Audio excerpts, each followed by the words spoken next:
आदर्श रूप से।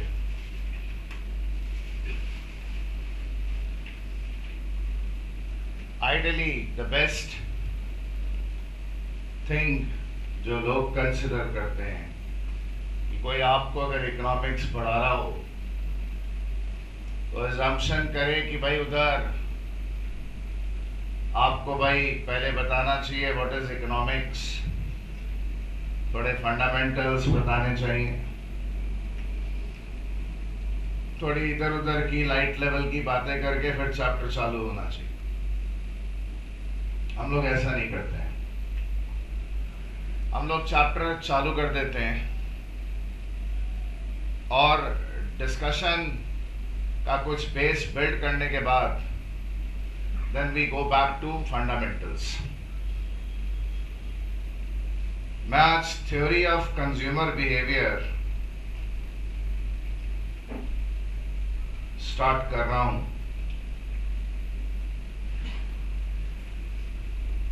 और लंबा चैप्टर है, would take approximately around 8 to 9 hours because जो हमारा लेवल ऑफ डिस्कशन है वो बहुत थॉरो है। आपने कभी भी लाइफ में इकोनॉमिक्स नहीं किया है तो भाई उधर आपकी ऐश हो गई, because you will be finding सारी चीजें जो हैं बेस लेवल से बिल्डअप की जा रही है। अगर आपने इकोनॉमिक्स पहले किया हुआ है तो आपको अपना अलर्टनेस लेवल हाई रखना पड़ेगा, बिकॉज वो 40% ऑफ आवर डिस्कशन ही आपको आता है। 60% आपके लिए वैल्यू एडिशन है, आपके नॉलेज बैंक में एड ऑन्स हैं।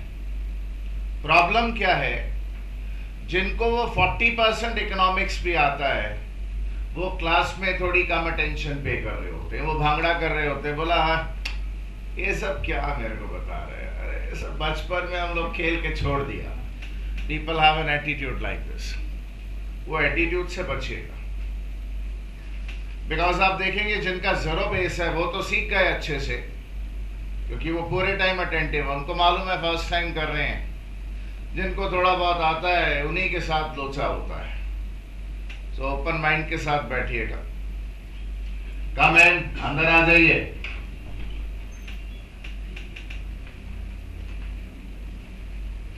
कुछ स्पेशल है क्या आप लोग? हाँ, लेट तो आपको रोज ही हो जाता है। बैठिए, धीरे जाइए, धीरे।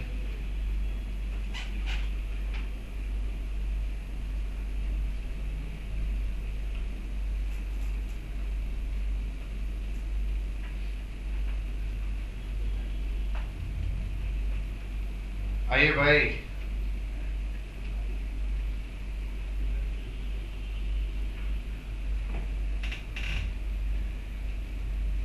Economics revolves around satisfaction of wants। हम जितने भी ह्यूमंस हैं उन सब की मटेरियल नीड्स हैं।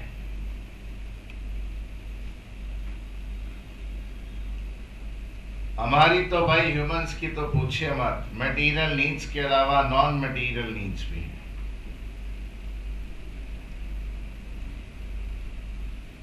हमें अपनी दोनों नीड्स की सेटिस्फैक्शन के लिए गुड्स और सर्विसेज की जरूरत पड़ती है।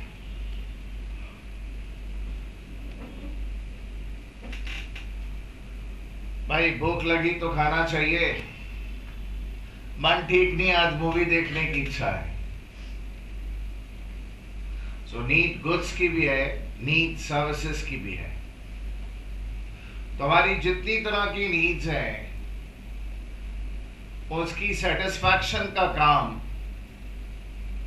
तभी होगा अगर गुड्स एंड सर्विसेज की कोई प्रोडक्शन करने वाला हो, और प्रोडक्शन करके भाई उधर वो हमारे तक कुछ पहुंचाने वाला हो। देखिए, मैं आपके साथ इकोनॉमिक्स की बहुत सारी डेफिनेशंस डिस्कस करके बोर कर सकता हूं, रॉबिन्सन ने ये बोला, सैमुअलसन ने ये बोला, फलाने ने ये बोला, ढिमके ने ये बोला, वो भी करेंगे, मजबूरी है, सिलेबस में है तो करना पड़ेगा, बिकॉज उस पर ट्रिकी क्वेश्चंस पूछते हैं। बट इतना समझिए, अगर आप ह्यूमंस की बात कर रहे हैं तो जरूरतों की बात कर रहे हैं, और जरूरतों की बात कर रहे हैं तो भाई उधर गुड्स एंड सर्विसेज की जरूरत पड़ेगी उन जरूरतों को पूरा करने के लिए। तो उसका प्रोडक्शन होगा, उसका डिस्ट्रीब्यूशन होगा, आपके पास जाकर गुड्स पहुंचेंगे, कंज्यूम करेंगे, आप उनको यूज करेंगे और अपनी भाई सेटिस्फैक्शन ऑब्टेन करेंगे जो आप चाहते हैं। इतनी अकल हम सब में है, भले इकोनॉमिक्स हमने जिंदगी में कभी किया हो या ना किया हो।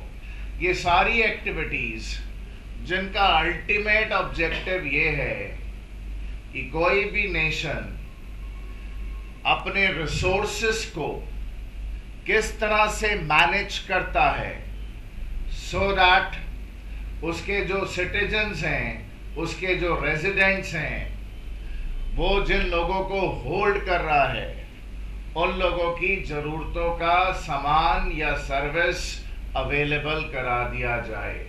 ये सारी activities they all like move towards achievement of one goal, satisfaction of human wants. तो ये wants की satisfaction आज हमारा भाई उधर एरिया ऑफ फोकस है। कुछ टर्म सीखेंगे बेस लेवल से। यूटिलिटी किसी को बताने की जरूरत नहीं है, आप किसी इकोनॉमिक स्टूडेंट से पूछ लीजिए ना, बेटा व्हाट इज यूटिलिटी, वो तोते के जैसे चालू हो जाएगा, बोलेगा utility is the flow of satisfaction. Satisfaction का फ्लो है विच एमानेट्स, एमानेट्स मतलब emerges from use of goods and services. आप जब गुड्स एंड सर्विसेज यूज करते हैं, कंज्यूम करते हैं, तो उससे जो फ्लो ऑफ सेटिस्फैक्शन जनरेट होता है, उस फ्लो ऑफ सेटिस्फैक्शन को यूटिलिटी बोलते हैं। फिर आप पूछ लीजिए बच्चे से, बेटा तेरे को ये तो समझ है ना कि कोई भी गुड्स या सर्विस वो यूटिलिटी नहीं होती है, उससे जो सेटिस्फैक्शन का फ्लो जनरेट होता है वो यूटिलिटी होती है। बोले मुझे पता है कि a good or a service itself is not utility. It is a flow of satisfaction which is generating from use of goods and service. देखिए भाई ऐसा है, utility is absolutely a relative concept. जब भी आप relative concept की बात करेंगे, you will talk about something, ये सब सीखिए भाई, यूसेज कैसे हो रही है क्लास में। Subjective, what is subjective, like activity or subjective phenomena? Anything which varies from person to person. बोले तो क्या, flow of satisfaction varies from person to person. ये भाई को टी बहुत अच्छी लगती है, चाय, आप इसको चाय पीने को दे दीजिए, इसको एक प्याली चाय would give him lots of satisfaction. दूसरे बंदे को थोड़ी कम अच्छी लगती है, सेम चाय का प्याला है, वह ताज, but flow of satisfaction different है। So utility is a subjective concept. So when I say subjective concept, that means it has to be seen in relation to particular person or particular situation. Same person में you may find utility different at different points of time. इनको morning tea भाई उधर बहुत जरूरी है भाई साहब। इनको मॉर्निंग में जो चाय का प्याला है वो मैक्सिमम सेटिस्फैक्शन दे देता है। उसके बाद दिन में इनको चाय कभी मिल भी जाए तो इतनी सेटिस्फैक्शन नहीं मिलती। इनका मॉर्निंग वाला कप जो है इनके लिए बड़ा इंपॉर्टेंट है। तो पर्सन सेम है, but when you see thing in relation to time, time बदल देते हैं, यूटिलिटी बदल गई।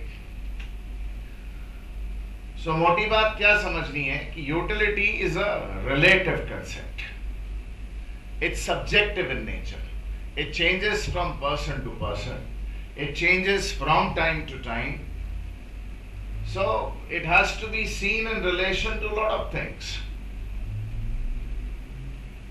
मैं आपको क्लास नोट्स के दर्शन कराता हूं.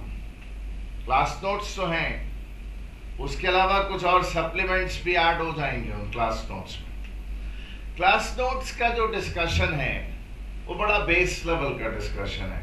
बेस लेवल का डिस्कशन है, इसके बावजूद आपको आपके स्टडी मटेरियल में, इंस्टीट्यूट में इस तरह की ऑर्गेनाइजिंग दिखेगी नहीं. क्या कारण? वो उन्होंने ढंग से उसको डील नहीं किया है.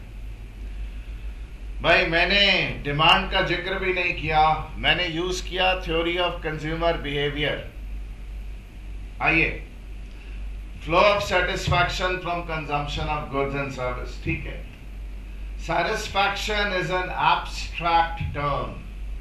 भाई एक तो हमने सीख लिया, सब्जेक्टिव है, रिलेटिव है, person to person, place to place, time to time vary करता है. ए भाई, ये भाई साहब के पास ना एक थिक टी शर्ट है, फुल स्लीव. मार्च का महीना चालू हो गया, उसकी भाई उधर उनके लिए कोई यूटिलिटी नहीं है.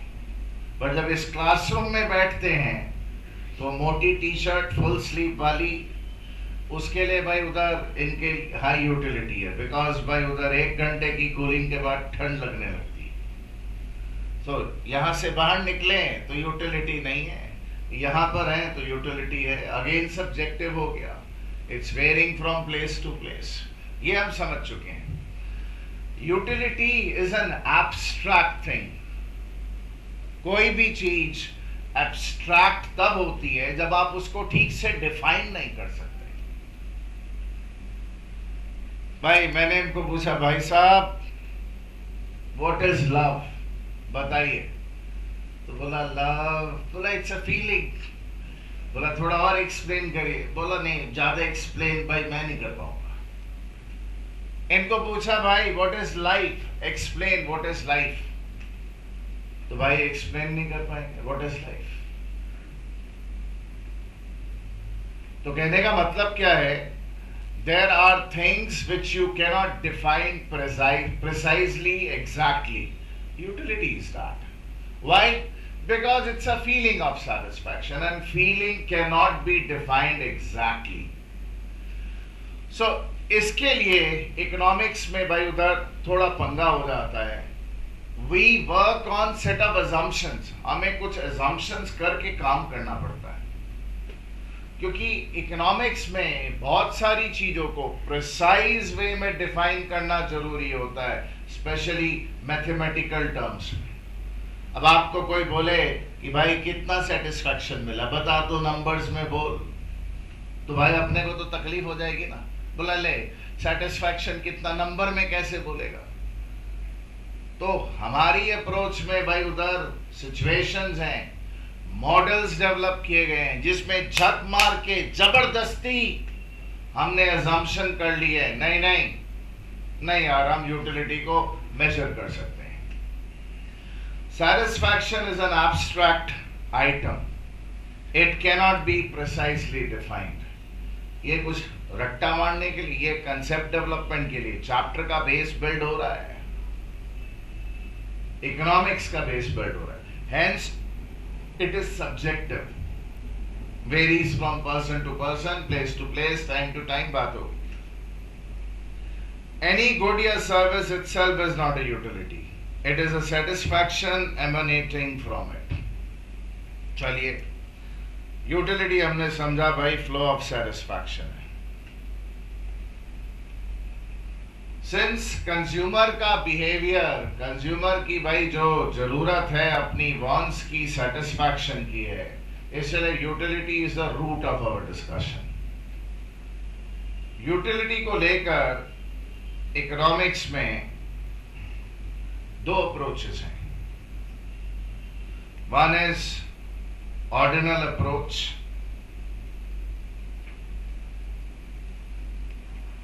and the other is cardinal approach. Is this AC working?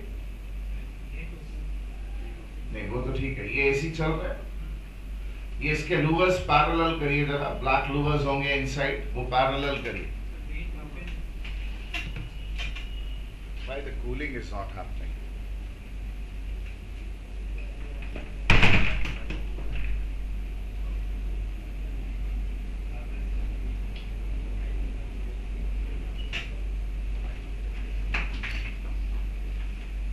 हाँ जी भाई, ordinal approach and cardinal approach. Thank you जी, अभी आई हवा। ऑर्डिनल अप्रोच इस वन जहां पर मानते हैं कि भाई utility can not be measured, आप नहीं मेजर कर सकते उसको। बोला क्यों? बोला एब्स्ट्रैक्ट चीज है, कैसे मेजर करेंगे? बोला मेजरमेंट नहीं ना। बोला नंबर में एक्सप्रेस करना है सेटिस्फैक्शन को। बोला पागल हो गया क्या, मेजर ही नहीं कर सकते। ये सही लगती है, लगता है भाई उधर कि आप एकदम सही सोच रहे हैं, अब सिंस सेटिस्फैक्शन है मेजरमेंट होगा नहीं, यही सही अप्रोच है। बात भी सही है, रियलिस्टिक यही है, रियलिटी यही है। कार्डिनल अप्रोच बोलते ही है कि यूटिलिटी को आप नंबर में, यूटिलिटी का क्वांटिफिकेशन क्वांटिटी में एक्सप्रेस करना पॉसिबल है। आप नंबर्स में सेटिस्फैक्शन को एक्सप्रेस कर सकते हैं। बात वाहियात लगती है, बट इकोनॉमिक्स में ज्यादा पॉपुलर ये है। अनरियलिस्टिक है, सच्चाई नहीं है, बेस्ड ऑन अजम्पशंस है, अजम्पशंस करनी पड़ रही है इसमें बहुत, बट पॉपुलर भी यही है। कारण क्या है सोचिए, देखिएगा, अगर आप किसी भी चीज को मैथमेटिकल टर्म में एक्सप्रेस कर सको, नंबर में एक्सप्रेस कर सको, तो एक एग्जैक्ट आइडिया डेवलप हो जाता है। सारी सिचुएशंस को प्रॉब्लम के फॉर्म में, सारी सिचुएशन को प्रॉब्लम्स के फॉर्म में, मैथमेटिकल प्रॉब्लम के फॉर्म में लिखा जा सकता है और मैथमेटिकल सॉल्यूशंस निकाले जा सकते हैं। कंप्यूटर्स में डेटा भर दीजिए, नंबर्स भर दीजिए, कंप्यूटर्स भाई सजेस्ट कर देंगे कि क्या उपाय है, क्या सॉल्यूशन है। तो मॉडर्न वर्ल्ड में despite the fact cardinal approach unrealistic approach है, पॉपुलर है, ज्यादा वेटेज दिया जाता है। हमें तो दोनों ही करनी है। मैं बता रहा हूं कि प्रैक्टिकल यूटिलिटी इसकी ज्यादा है रियल लाइफ में। आप एमबीए करें, आप भाई इकोनॉमिक डिसीजन मेकिंग करें, इसकी मदद से मॉडल डेवलप करके वेरिएबल्स को नंबर वगैरह में एक्सप्रेस करके बहुत सॉल्यूशंस निकाले जा सकते हैं। तो यूटिलिटी इसकी ज्यादा है, याद रखिएगा, यूजफुल ये ज्यादा है। हमें दोनों करना है। मुझे कुछ बताना आपको, समथिंग विच इज इम्पोर्टेंट, और इकोनॉमिक्स में बार बार भाई उधर हमें जरूरत पड़ती है। हम लोग इकोनॉमिक्स में क्या करते हैं, what we do is called model building. Model building. What is model building?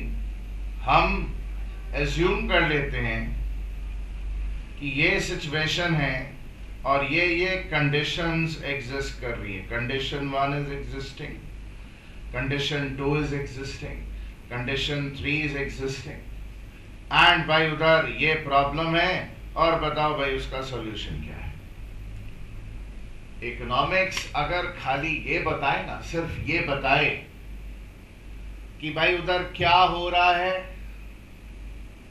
कैसे हो रहा है, क्यों हो रहा है। देखिए, क्या हो रहा है, कैसे हो रहा है, क्यों हो रहा है, कितना हो रहा है, कब हो रहा है। अगर सिर्फ इतना बताए तो इकोनॉमिक्स को पॉजिटिव इकोनॉमिक्स बोलते हैं। अगर इकोनॉमिक्स ये भी बताए, भाई ये हिंदी में लिखता हूं, आई डोंट नो आप कितने लोग कंफर्टेबल हैं, क्या, कैसे, कब, कितना,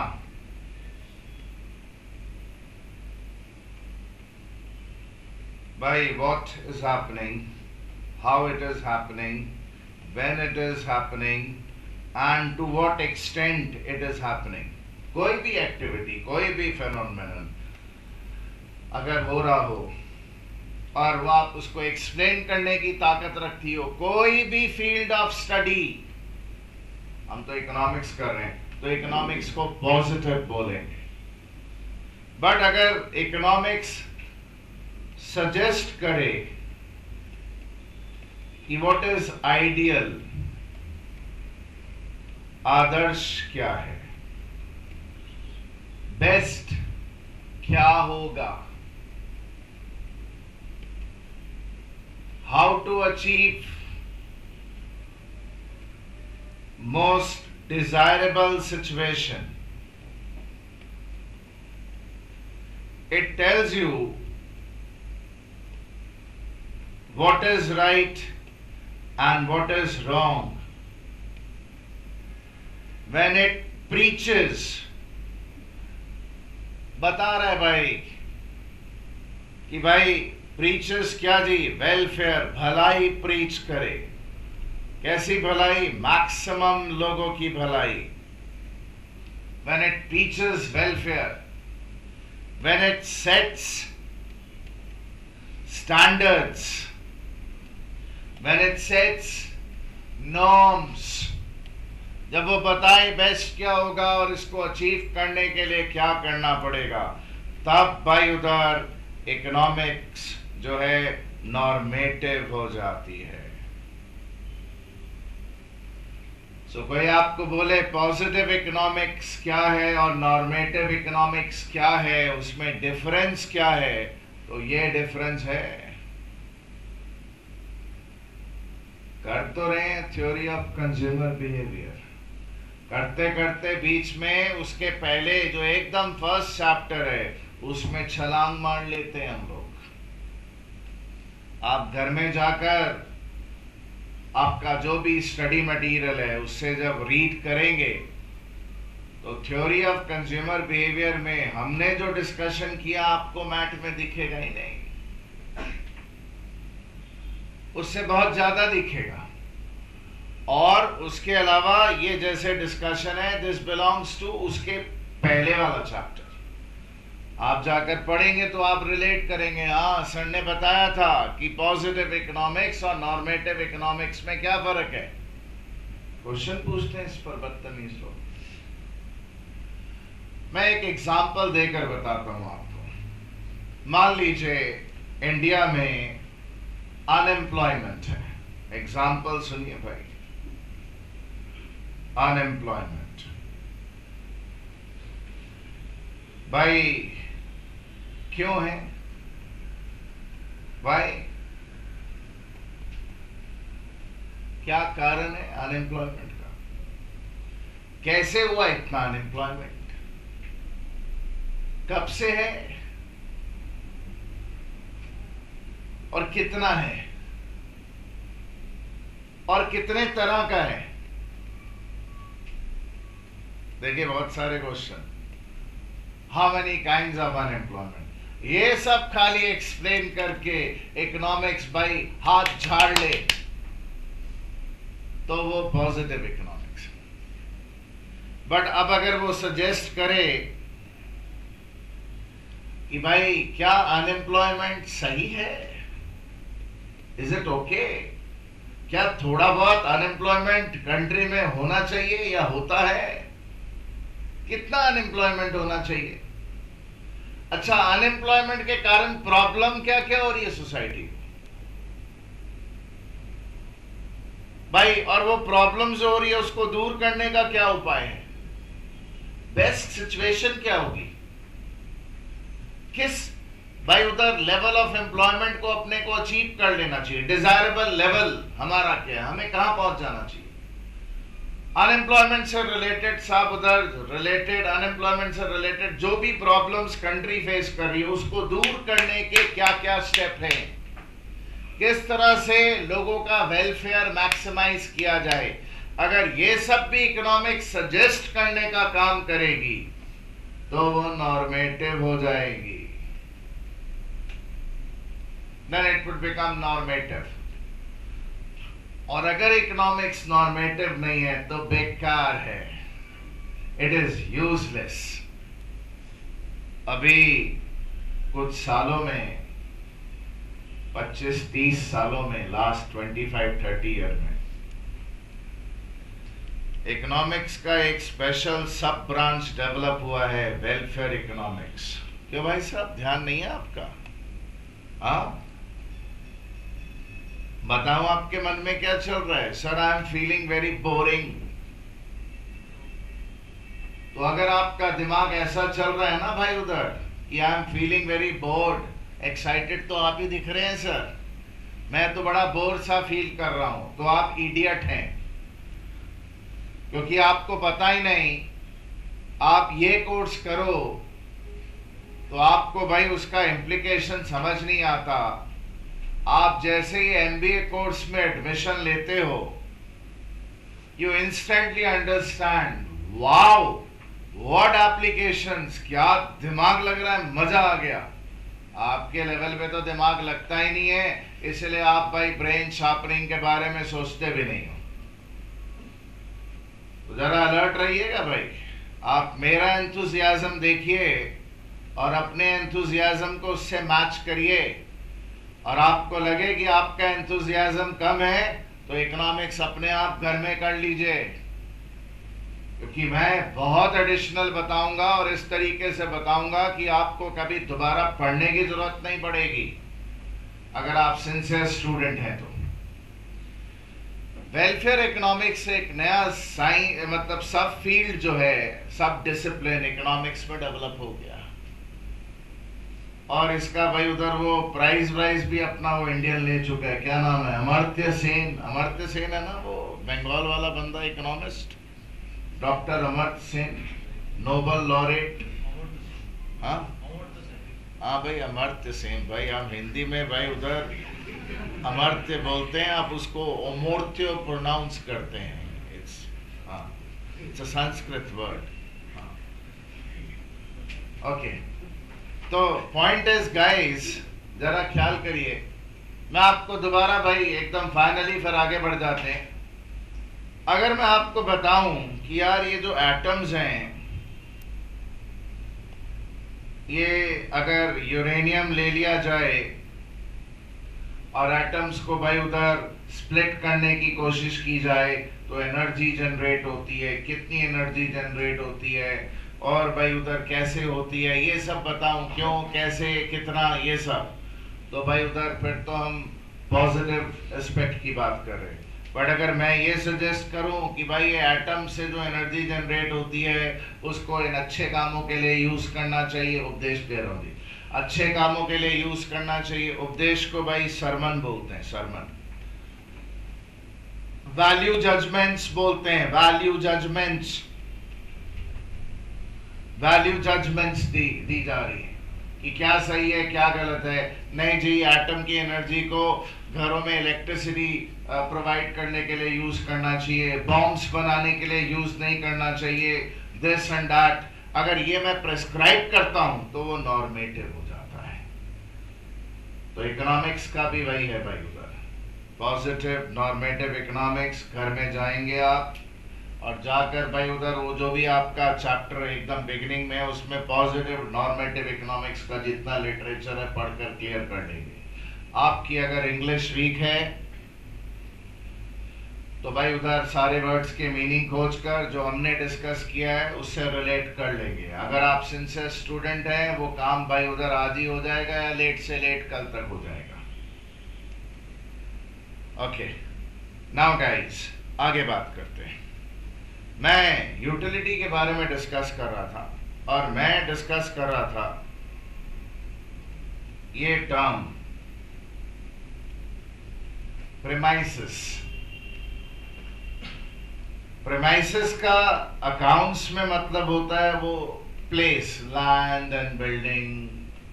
आप अकाउंट्स के स्टूडेंट को बोल दीजिए बेटा प्रेमाइसिस, वो चालू हो जाएगा सर लैंड एंड बिल्डिंग है, बिजनेस में यूज हो रही है, ठीक।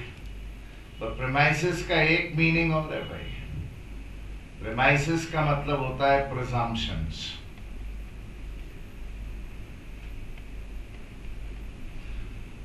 प्रिजम्पशंस मतलब प्री प्लस अजम्पशंस।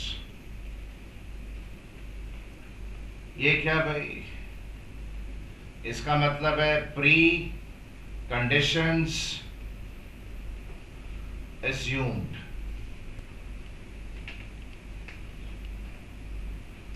मैं आपको बताया इकोनॉमिक्स में जितनी भी थ्योरीज डेवलप होती हैं, उन थ्योरीज के बारे में हम लोग एक बैकग्राउंड की assumptions कर लेते हैं कि भाई ये थ्योरी उस सिचुएशन में एप्लीकेबल होगी अगर ये कंडीशन एग्जिस्ट कर रही है, condition 1, condition 2, condition 3, condition 4। That means आप इकोनॉमिक्स में कभी भी कुछ भी थ्योरी डिस्कस करोगे, मैं ऑर्डिनल थ्योरी डिस्कस करूं, मैं कार्डिनल थ्योरी डिस्कस करूं, तो मुझे पता होना चाहिए कि भाई मेरी एग्जिस्टिंग कंडीशंस मैंने पहले से मान ली कि ये एग्जिस्टिंग कंडीशन है और उसमें हम थ्योरी को स्टडी कर रहे हैं। अब मैं बोलूं भाई नहीं, ये कंडीशन थ्योरी में से मैं विड्रॉ कर लूंगा, निकाल लूंगा, अगर मैं निकाल लूंगा then that theory can not be discussed. So presumptions, premises वो प्री कंडीशंस होती हैं जो आपने पहले से मान लिया कि भाई ये सिचुएशन एग्जिस्ट करेंगी, तो ये थ्योरी और ये कंसेप्ट हमने इस तरह से अप्लाई करना है।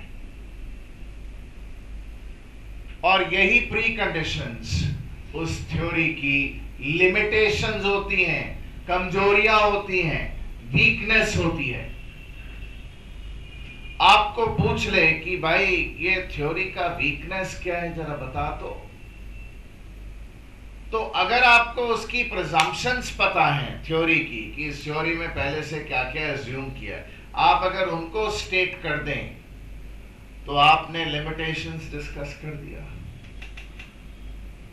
तो अब हम क्या देखने वाले हैं कि ऑर्डिनल और कार्डिनल अप्रोच में क्या क्या assumptions की गई हैं, या इस अप्रोच की कमजोरियां क्या क्या हैं दोनों अप्रोचेस की, और वो क्या क्या है भाई सिंस हमने पहले ही बात की, ऑर्डिनल अप्रोच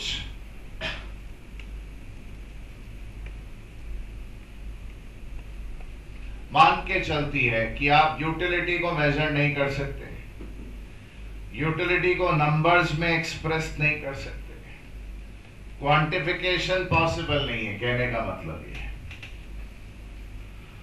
तो इसमें भाई उधर लेसर assumptions हैं। क्यों? assumptions वहां होती हैं जहां पे सिचुएशन भाई उधर रियल ना हो। ये तो रियलिटी है, फीलिंग ऑफ सेटिस्फैक्शन को मेजर तो कर नहीं सकते, नंबर में तो एक्सप्रेस कर नहीं सकते, सच्चाई यही है। तो जो चीज में जितनी ज्यादा सच्चाई होगी उसमें assumptions उतनी कम होंगी। तो कार्डिनल अप्रोच जो बोलती है कि आप मेजर कर सकते हो यूटिलिटी को, वैसे आप हिंदी नहीं समझते, you understand Hindi, are you paying attention, you listen like that only, you may be looking somewhere else but you're listening, is it like that? Okay, fine.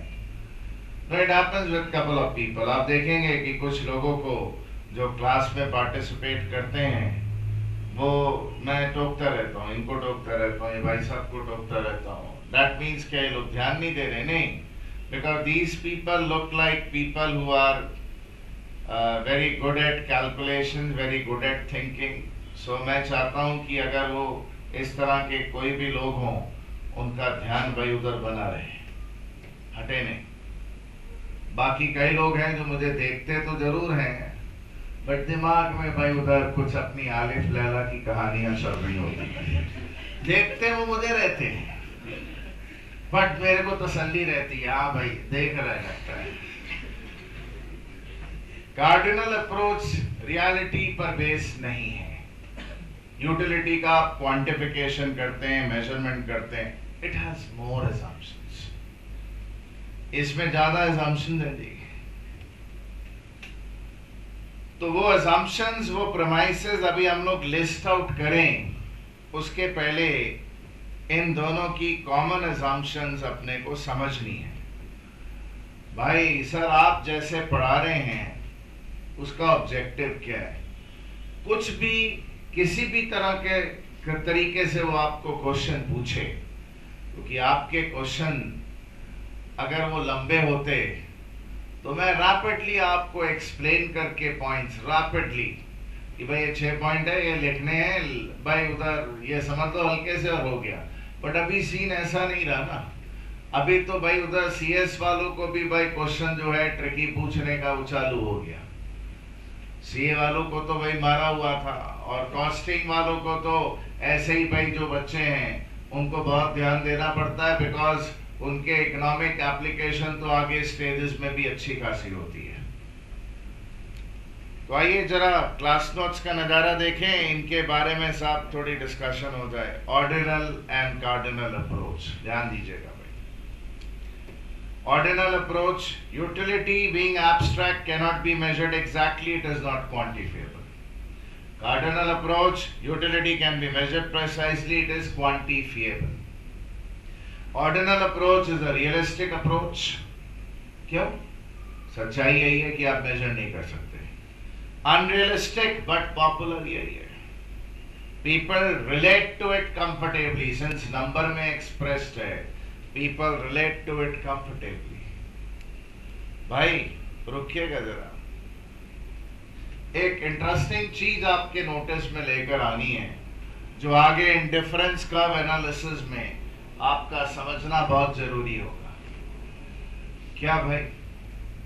भले ऑर्डिनल अप्रोच में आप यूटिलिटी को मेजर नहीं कर सकते। देखिएगा, मैं लिखना चाहूंगा भाई, यूटिलिटी ठीक है नंबर्स में नहीं है, not in numbers, but consumer is capable of ranking preferences. भाई रुक जाइए, वेरी इंपॉर्टेंट एस्पेक्ट। इनको पूछा भाई साहब आपके पास खाने के ये ऑप्शन है, भाई मेरे घर पर आए मेहमान है मेरे, तो मैंने इनको पूछा भाई साहब रात को डिनर में आज क्या खाना पसंद करेंगे? मैंने इनको ऑप्शन दिए, बोला बर्गर, कोल्ड कॉफी और फ्रेंच फ्राइज, पहला ऑप्शन, ये मील का कॉम्बिनेशन। दूसरा इनको बोला भाई पास्ता, पिज्जा एंड सम भाई उधर मॉकटेल, दारू नहीं पिलाऊंगा इनको, बुरी बात है। तीसरा ऑप्शन दिया भाई इंडियन फूड।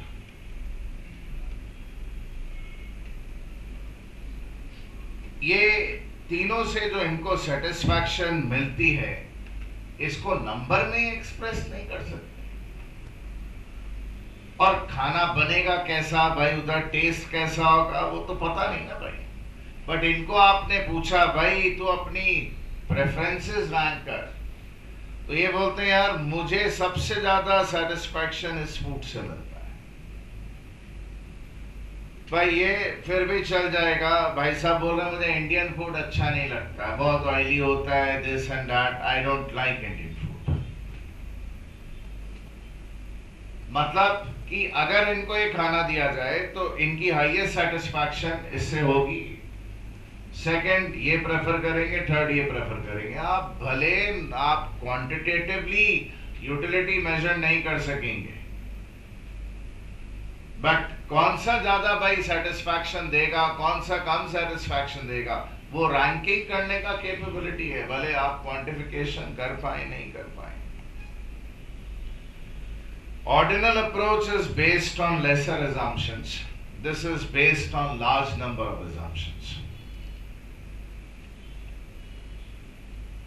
इसमें हम लोग इंडिफरेंस कर्व एनालिसिस का कंसेप्ट डिस्कस करेंगे ऑर्डिनल अप्रोच में। अब भाई एग्जाम में आपको क्वेश्चन पूछ लेता है indifference curve analysis relates to, चार नाम दे देगा, उसमें एक ऑर्डिनल अप्रोच होगा। तो अभी बड़ा इजी लग रहा है ना, बिकॉज हमने अभी डिस्कशन किया है, बट वो चार ऑप्शन देखकर ऐसे कंफ्यूज होंगे कि भाई उधर ऑप्शन सही मिलेगा नहीं, या दो ऑप्शन ऐसे बीच में दे देगा कि आप भाई थॉरली कंफ्यूज हो जाएंगे। तो एक एक चीज समझने की बात है और याद रखने की बात है।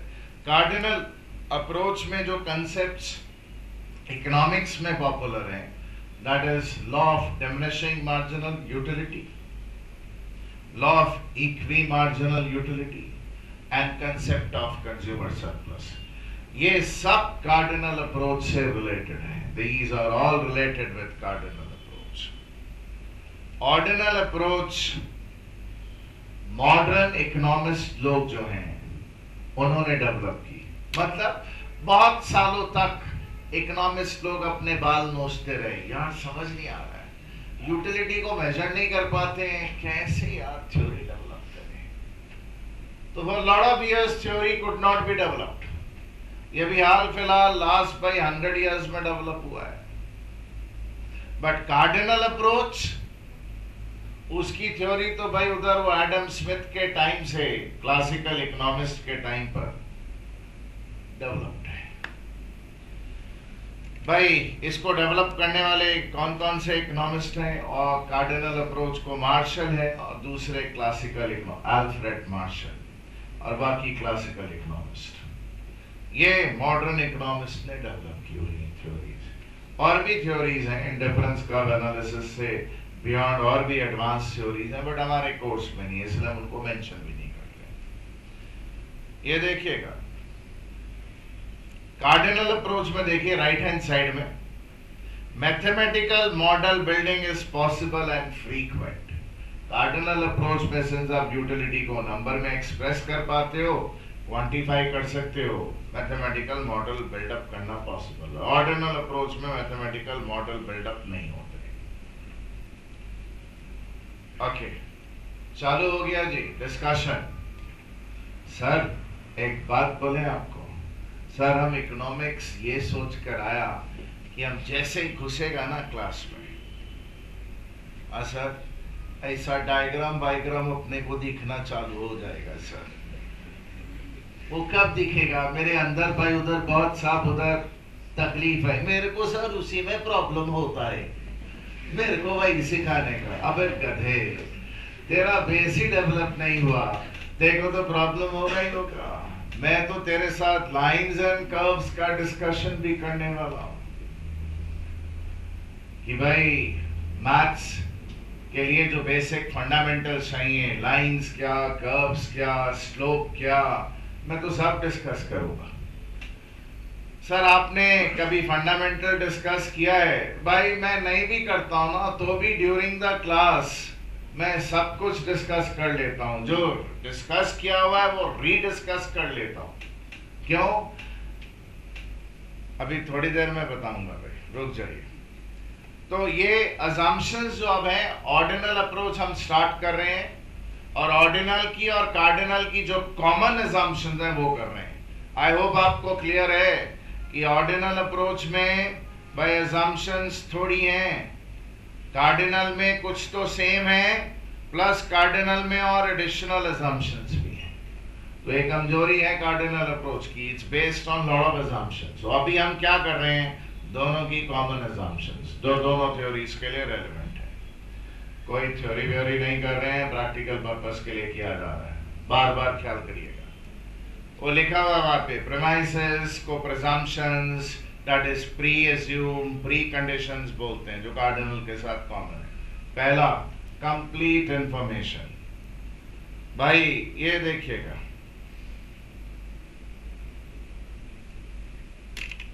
तरीक है, ऐसे ही बकवास लिख रखी है, उसका कोई सिग्निफिकेंस नहीं। आपकी अपनी अंडरस्टैंडिंग डेवलप करने की बात है। देखिए, आप कंज्यूमर हैं। What is hard fact, reality क्या है? आपको ये पता है आपकी एक वांट है, उसके लिए गुड्स चाहिए, सर्विस चाहिए, ये पता आपको। आपको क्या पता होता है कि वो गुड्स या सर्विस कहां मिलेंगे? हमेशा तो नहीं पता होता है, ज्यादातर टाइम पता होता है। आज मॉडर्न जमाने में पता है भाई, बट भाई आपको जो गुड्स एंड सर्विस चाहिए, जो आपकी नीड को बेस्ट सेटिस्फाई करेंगे, वो कहां मिलने वाले हैं, आपको उसके बारे में पता नहीं है। सर इंटरनेट है, गूगल पे कुछ भी टाइप करो निकल आता है। बेटा तब भी तेरे को नहीं पता चलेगा कि वो गुड्स तेरी नीड को फुली सूट करेगा या नहीं करेगा। That's a hard fact. और हम में से ज्यादातर लोगों को पता ही नहीं कि भाई उधर गुड्स मिलेंगे कहां। ये रियलिटी। आप गुड्स खरीद के ले आए और भाई भाव आपने दिया 20,000 रुपीज, आप घर लेकर आए, फ्रेंड से बात हुई, बोला तू पागल है क्या? बोला ये चीज का भाव 20,000 रुपया था 2 महीने पहले, बोला अभी रेट स्लैश डाउन होकर 17,000 ही है। तेरे को भाई उधर उस दुकानदार ने पुराने भाव में ही दे दिया और तू लेकर आ गया। बोला उप्स, गलती हो गया। ये रियलिटी है। तो कहने का मतलब, which is the best place to buy, which is the best goods according to your needs, what is the best price option available for you। आप जो गुड्स खरीद रहे हैं उसके सारे फीचर्स आपको क्या पता होते हैं? बिल्कुल नहीं। मुझे देख लीजिए, मैं कंप्यूटर गवार हूं, कंप्यूटर गवार। मैं सब हाई फाई इक्विपमेंट भाई लेकर बैठा हूं, यूज करते हुए 6, 7, 8, 10 महीने हो गए। मुझे जाके 1.5 साल के बाद मालूम पड़ता है, अरे इसमें तो ये काम भी हो सकता था, ले मुझे तक तो पता ही नहीं था। अब मैं जो इक्विपमेंट्स लेकर बैठा हूं उसके फीचर्स क्या क्या हैं और वो किस तरह मुझे बेनिफिट दे सकते हैं, मुझे उसकी नॉलेज नहीं है। तो रियलिटी इज लाइक दिस कि कंप्लीट इंफॉर्मेशन कंज्यूमर के पास होना पॉसिबल ही नहीं है। ये दोनों थ्योरीज मान के चलती हैं कि सब कुछ पता है कस्टमर को। That is unrealistic. सो ये अजम्पशन है, ये जबरदस्ती अज्यूम किया गया है। भाई ये लैपटॉप लेने गए, लेकर आ गए, इनकी जरूरत क्या थी भाई उधर, उसके हिसाब से लेकर आ गए। इनका एक जानकार फ्रेंड आया, बोला अरे पागल ये क्यों लिया, इससे अच्छा तो एसर का फलाना लैपटॉप जिसका रेट इससे 12,000 रुपया कम है और तूने जो लिया उससे फास्टर है, वो बेटर होता। बोला वो अब तो ले लिया, क्या करें। ये रियलिटी है। तो कंप्लीट इंफॉर्मेशन की अजम्पशन ही है, रियलिटी नहीं है। आप कंप्लीट इंफॉर्मेशन विड्रॉ अगर कर लेते हैं ना, देखिए आप क्या मान के चलते हैं दोनों थ्योरी में। कंज्यूमर बहुत समझदार है, उसको सब पता है, ये हम जबरदस्ती मान लेते हैं। ये पब्लिक है, सब जानती है। सर ये क्या नाटक, ये क्या लिखा हुआ है सर आपको? यार एक राजेश खन्ना किसी टाइम पर भाई एक बड़ा फेमस गाना गाया था, ये बताओ, राजेश खन्ना ने नहीं गाया था, उसकी मूवी का सॉन्ग था। वो क्या फेस था सर, उस फेस में, आइए भाई जरा पूछते हैं भाई साहब,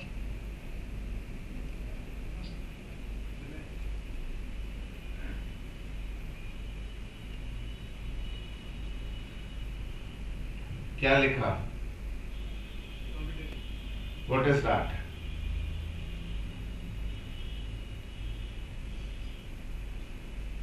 गैस ही कर लेते यार। Profiteering means मुनाफाखोरी। What is मुनाफाखोरी? मुनाफाखोरी is a situation where आप गुड्स को होर्ड कर लेते हो। होर्ड, HOARD, होर्ड मतलब दबा के रख लिया। पब्लिक आपसे गुड्स मांगने आया, बोला नहीं है, आपने गुड्स की क्या कर दी, आर्टिफिशियल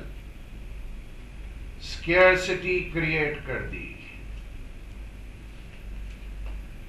बताया कुछ नहीं है, सप्लाई नहीं है, लोग पैनिक कर गए, ले ये तो हमारी जरूरत की चीज है, अवेलेबल नहीं है, बोला 10 रुपए का है, हम 15 रुपए देगा, मेरे को गुड्स चाहिए। तो जो माल 10 में बिकता है भाई वो 15 में बिकने लगा। ये बहुत होता था इंडिया में और आज तक होता है भाई। आज भी वेजिटेबल्स वगैरह वगैरह में आर्टिफिशियल स्कैर्सिटी क्रिएट करके उनके भाव बढ़ा दिए जाते हैं, नहीं तो प्लेंटी ऑफ वेजिटेबल की ग्रोथ है भाई in around West Bengal. West Bengal is one of the greenest state in India. आप कभी ट्रेन में ट्रैवल कर रहे होंगे ना, पूरे वेस्ट बंगाल में ग्रीन ही ग्रीन नजर आएगा आपको, केरला के जैसा। ओ आर्टिफिशियल स्कैर्सिटी, सर आप ये क्यों डिस्कस कर रहे हैं? मेरे को तो भाई बहाना चाहिए ना, प्रॉफिटियरिंग, मुनाफाखोरी। होर्डिंग मतलब कोई चीज दबा के रख लेना ताकि आर्टिफिशियल स्कैर्सिटी क्रिएट कर दी। ये बहुत होता था इंडिया में, तो उसको भाई उधर उसके अगेंस्ट में एक गाना बना था, ये पब्लिक है सब जानती है। तो मेरे को कुछ वर्ड सिखाने हैं तो मैंने बीच में डाल के रखा है, ये आपका भाई अगर स्कूलिंग बेस खराब हो, हमने तो क्लास 11 में ही सीख लिए थे। हमारा एक सब्जेक्ट होता था बिजनेस ऑर्गेनाइजेशन, आपके शायद कॉमर्स होता है, उसकी बुक्स में एक एक वर्ड का भाई हमें मीनिंग आता था क्लास 11 में। वो बुक किसी भाई बंगाली राइटर ने लिखी थी जिसकी इंग्लिश बहुत अच्छी थी। हमें तो एक पेज में भाई उधर 15 वर्ड मिल जाते थे, 15 न्यू वर्ड्स। आपकी भी ऐसी हालत है, बट आप उसको इम्प्रूव करने के लिए कोई कॉन्शियस एफर्ट नहीं पुट अप करते हैं।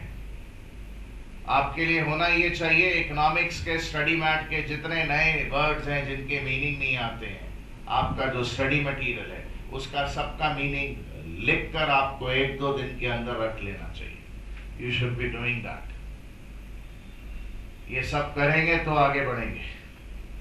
A consumer has complete information about best prices, best quality, various qualities, कितने तरह का माल अवेलेबल है, सच्चाई तो ये हमें ये भी नहीं पता होता है। बेस्ट टाइम टू बाय क्या है, प्रोडक्ट्स के फीचर क्या है, that is he is capable of making best buy. बोला कंप्लीट इंफॉर्मेशन जब आदमी के पास होती है तो ही वो सबसे बढ़िया चीज खरीद पाता है। तो ये दोनों थ्योरीज मान के चलती है, वो इंफॉर्मेशन कंज्यूमर के पास है और वो सबसे बढ़िया चीज खरीद पाने की कैपेबिलिटी है। रियलिटी, हम में से ज्यादातर लोग जो चीज नहीं चाहिए वो खरीद कर आ जाते हैं घर में। ठीक, चलिए next assumption, rational decision making. भाई रुक जाइए, ये रैशनैलिटी तो जान ले लेगी मेरी, ये सेकंड अजम्पशन है जी। What is rational consumer behaviour?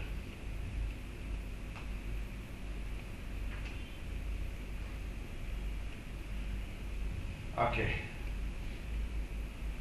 आइए किसी से पूछते हैं भाई रैशनल कंज्यूमर बिहेवियर क्या होगा? Any idea, anyone?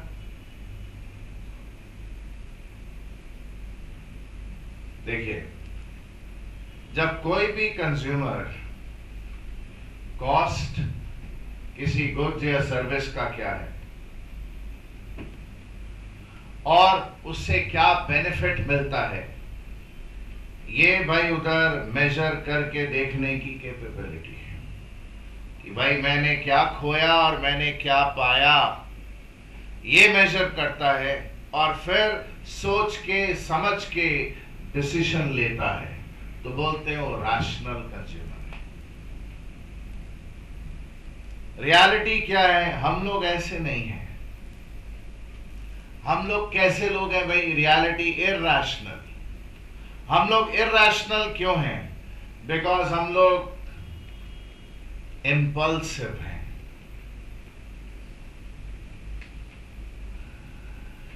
मेरे पास, मैं आपको एग्जाम्पल बताता हूं जी, एक एग्जाम्पल, मैं अपना एग्जाम्पल क्या दूंगा, एक लेडी का एग्जाम्पल देता हूं। मेरे पास तो 4 ही जोड़ी जूते हैं। एक लेडी है भाई उधर, आई नो समवन, जिसके पास भाई उधर लगभग 350 पेयर ऑफ शूज हैं।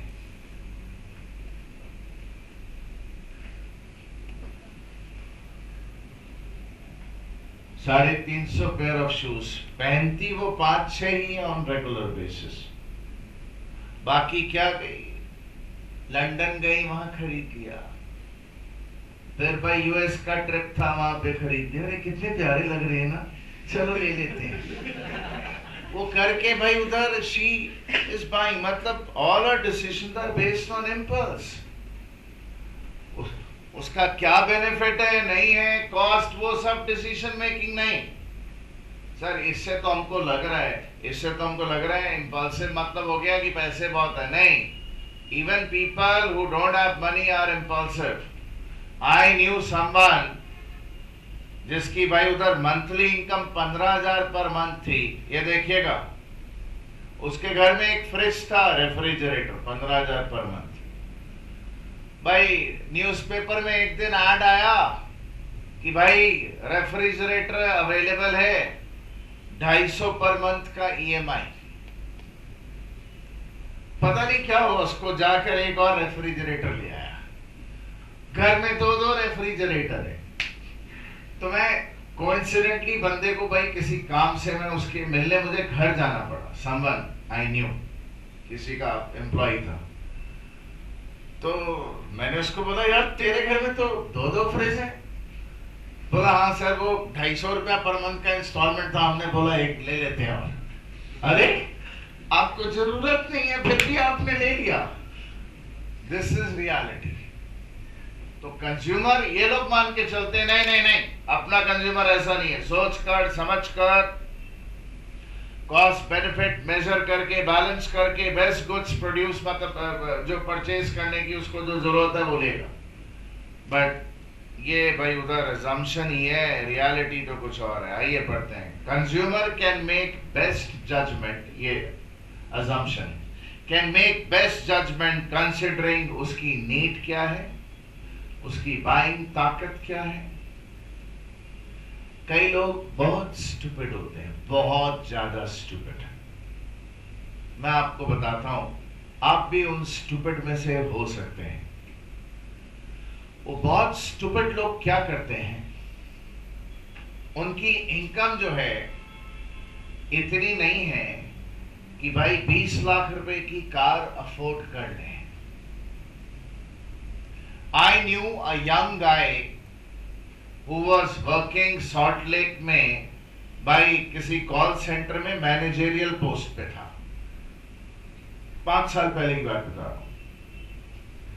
एंड उसकी जो सैलरी थी, सैलरी वो उस वक्त अराउंड 30,000 थी, 30,000 रुपया। I knew him, this guy told, मैं देखा कि एक दिन वो फोर्ड एंडेवर में घूम रहा है। तो उस टाइम पे फोर्ड एंडेवर 14-15 लाख की होती थी। तो मेरे को मिला, मैंने उसको बोला यार ये गाड़ी बड़ी अच्छी है, वेरी गुड कार। बोला हाँ मैंने खरीदी है। बोला यार अभी तो तेरे से कुछ दिन पहले बात हुई थी, 30,000 पर मंथ इसकी salary. I kept on wondering कि भाई उधर ये 15 लाख की गाड़ी ले। तो अपने आप ही बोलता है वो 24,000 रुपया इंस्टॉलमेंट था, डाउन पेमेंट बहुत लो था, लाख रुपए का डाउन पेमेंट था, मैंने कर दिया। अब मेरी सैलरी से 24,000 रुपया पर मंथ कट रहा है। मतलब ईएमआई भर देता हूँ 30,000 में, भाई 24,000 तो ईएमआई भर देता हूँ। और भाई उसके पास अपना घर नहीं है, रेंटेड प्लेस पे रहता है, और फोर्ड एंडेवर उसको चलानी है। सर इसको पैशन बोलते हैं, passion. It's not passion, economics में that is irrational behaviour. So reality क्या है, भाड़ में गया रैशनैलिटी। ह्यूमंस रैशनल नहीं होते हैं, वो अपनी नीड्स का ध्यान रखते हुए चीजें परचेज नहीं करते हैं। हम लोग ह्यूमंस ऐसे ही होते हैं, हमें जो अच्छा लगता है वो मैनेज करते हैं। इकोनॉमिक्स की ऐसी की तैसी, this is how we are. तो देखिए ये जबरदस्ती हम अज्यूम कर रहे हैं कि we are rational. I hope आपको समझ आ रहा है। ओके, नाउ बोलता है consumer can make best judgement considering his need, buying capability, can do cost benefit analysis perfectly, would not be impulsive, would always be calculative, has one goal of maximising satisfaction and hence ये भी would spend entire money income. रुक जाइए पे, हमारी theory क्या है? Theory of consumer behaviour, और हमारा भाई उधर जो एक्चुअल बिहेवियर है उससे हम लोग हटकर जो बेस्ट पॉसिबल बिहेवियर होना चाहिए वो अज्यूम कर रहे हैं। ये क्या बोलता है कि अगर आपकी इनकम 30,000 पर मंथ है तो आप पूरा का पूरा 30,000 खर्चने को राजी हो, ताकि आप इतने गुड्स एंड सर्विसेज खरीद सको कि आपकी सेटिस्फैक्शन मैक्सिमाइज हो सके, जितनी हो सकती है। रियलिटी क्या होती है? हम में से कई लोग अपनी जो इनकम है उसमें से कुछ इनकम को स्पेंड ही नहीं करते हैं। We save that, we save it, precautionary motive है कि भाई let's save for the rainy day, this is what we do. ये अप्रोच बोलती है नहीं, आपकी इनकम का जितना अमाउंट है आप सारा स्पेंड करोगे, you'll be spending entire amount and you'll be by the trying to maximize your satisfaction. So किसी क्वेश्चन में अगर मैं आपको बोलूं कि भाई एक कंज्यूमर की इनकम है 10,000 रुपया and he is spending only rupees 8,000, तो वो irrational behavior हो जाएगा भाई, वो rationality नहीं होगा। तो रैशनैलिटी का मतलब सर पूरी इनकम स्पेंड करना नहीं, रैशनैलिटी मतलब बहुत सारी चीजें, कॉस्ट बेनिफिट एनालिसिस करना, अपनी जरूरत का ख्याल रख के खरीदना। रैशनैलिटी डज नॉट मीन कि पूरी की पूरी इनकम स्पेंड कर दे तो रैशनल हो गया। हाँ, पूरी की पूरी इनकम स्पेंड नहीं करता है तो इरैशनल बिहेवियर है। सो हमारी प्रॉब्लम सिचुएशंस में हम लोग हमेशा फुल का फुल इनकम स्पेंड करने की बात करेंगे। सर आप ये जिस तरह से बात कर रहे हैं ना,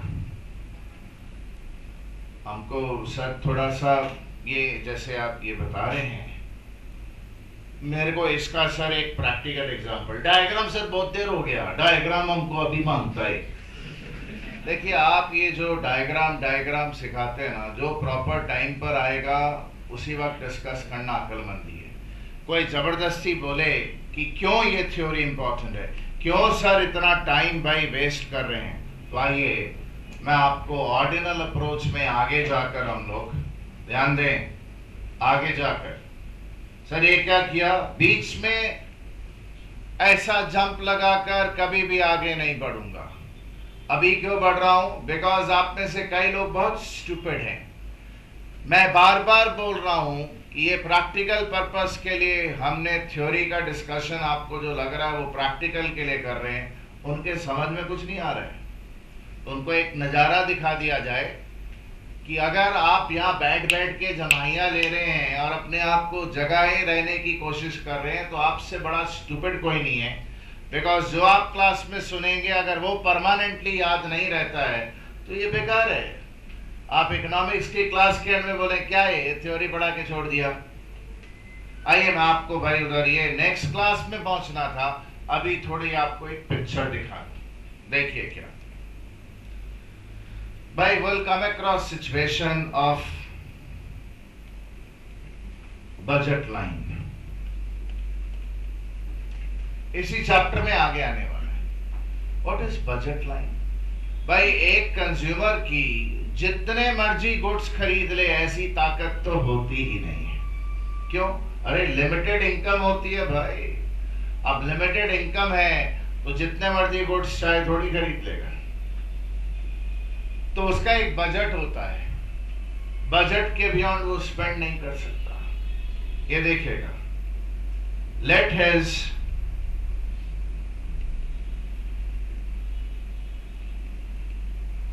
मनी इनकम बे ₹100, 100 रुपया कमाता हूं। Let the quantity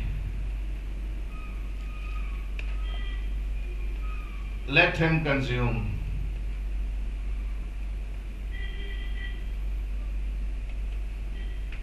two kind of goods. क्या जी नाम क्या जी? X and Y. सर एक चीज बताइए, कोई भी कंज्यूमर क्या खाली दो ही गुड्स यूज करेगा?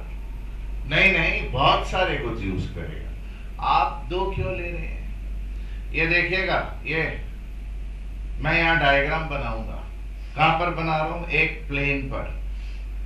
प्लेन का मतलब क्या जी? सरफेस पर। सरफेस के कितने डायमेंशन है? एक लेंथ है जी और एक क्या है?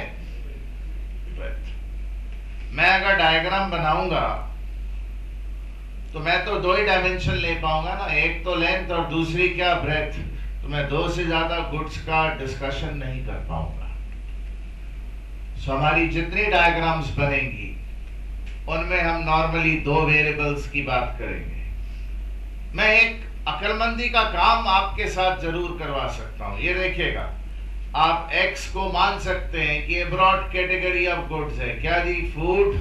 और ये Y क्या है जी? Non food items. जबरदस्ती आपको तसल्ली देने के लिए। बट मैं आपको बताना चाहता हूं कि हम जब मॉडल बिल्डिंग करते हैं इकोनॉमिक्स में और हम डायग्राम्स बनाना चाहते हैं तो नॉर्मली हमारे पास दो डायमेंशन का स्कोप होता है when you are making diagrams. तो दो चीजें आपको नॉर्मली वेरिएबल्स ज्यादातर इकोनॉमिक्स में दिखते हैं। दो से ज्यादा कब दिखते हैं, कैसे दिखते हैं, वो हम ग्रेजुअली सीखेंगे, चिंता मत करिए। So let him consume two kind of goods X and Y.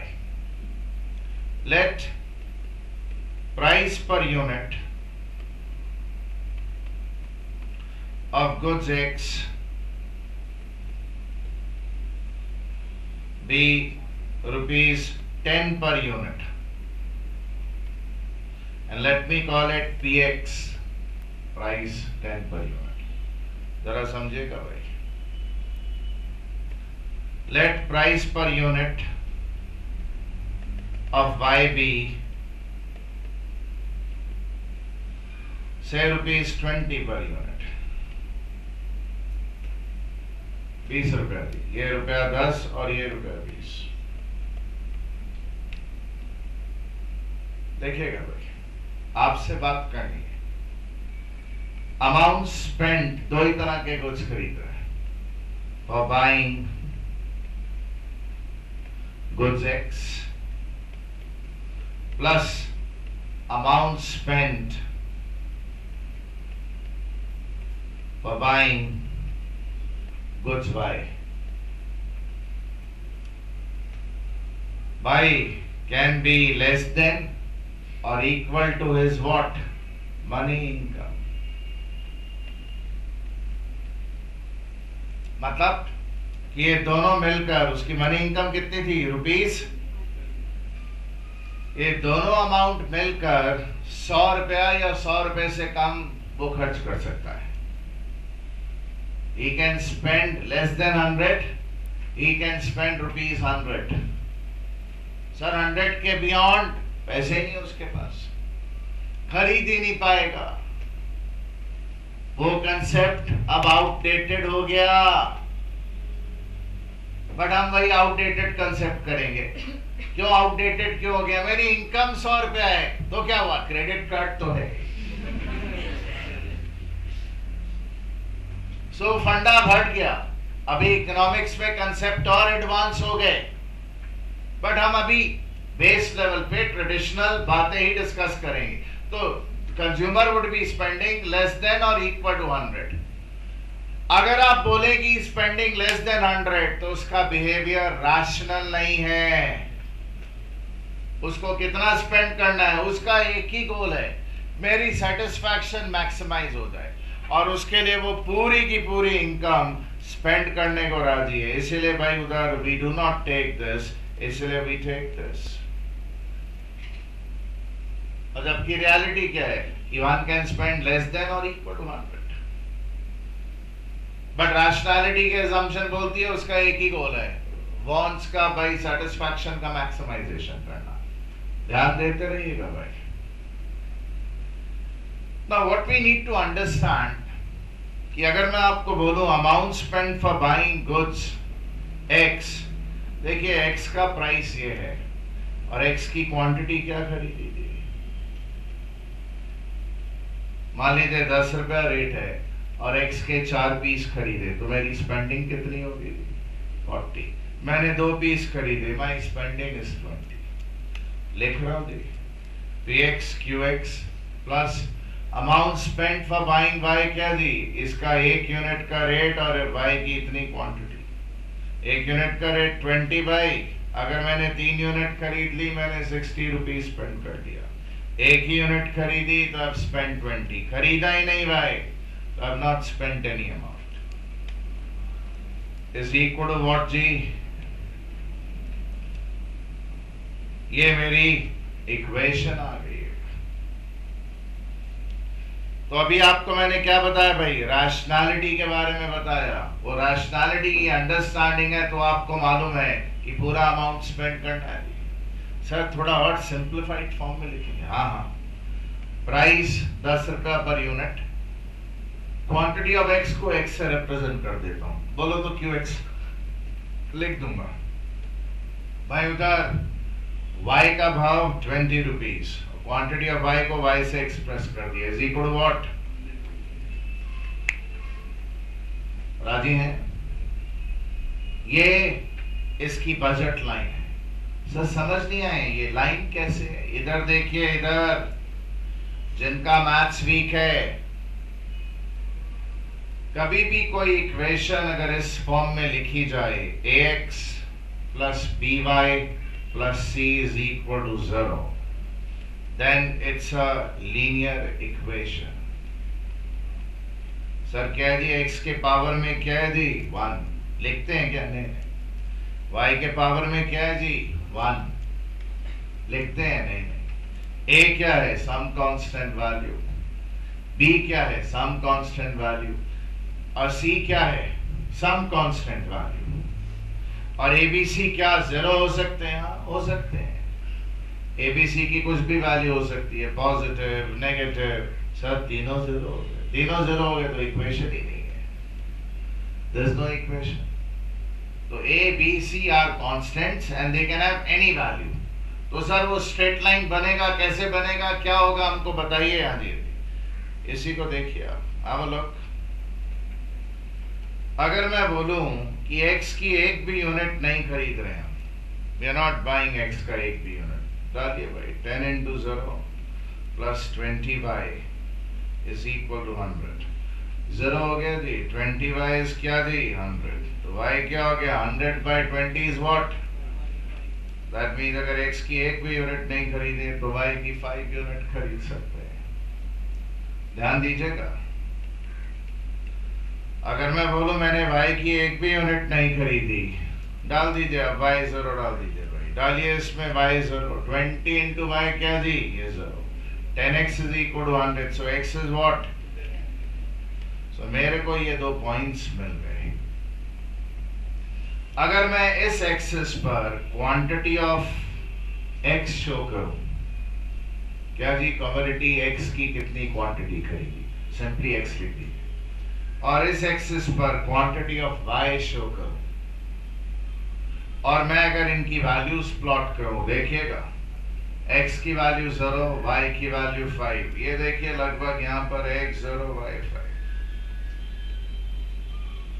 और भाई x 10 y 0, x 10 यहां पर जी और y 0 यहां पर। अगर इसको मैं ज्वाइन कर दूं 2 पॉइंट्स को, I will get a straight line. इसी को हम लोग बजट लाइन बोलते हैं। This is called budget line. अब ये बजट लाइन इंडिकेट क्या करती है? अगर मैं बोलूं ये एक पॉइंट है, इसका मतलब दिस इज x का सम क्वांटिटी एंड y का सम क्वांटिटी, जिसको अगर आपने खरीदा तो यू विल बी स्पेंडिंग पूरा 100 रुपीज। अगर मैं बोलूं ये एक पॉइंट है जी A,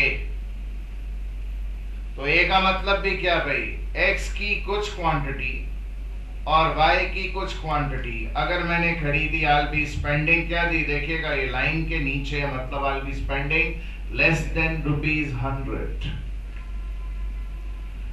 आप अगर इस बजट लाइन पर कोई पॉइंट लेते हैं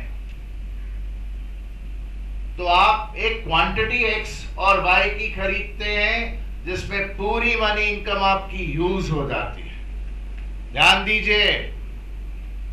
और अगर इसके नीचे कोई पॉइंट खरीदते हैं, कोई पॉइंट वही लेते हैं, तो आपने क्या किया, x की इतनी क्वांटिटी खरीदी है, y की इतनी क्वांटिटी खरीदी है, और स्पेंडिंग क्या है, लेस देन 100।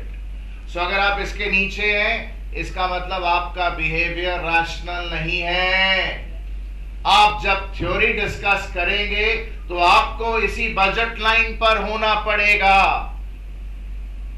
सो जब हम ये थ्योरी डिस्कस करेंगे, we cannot be on any point which is below this line, because if we are below this line we are spending less than 100, and that is irrational behavior.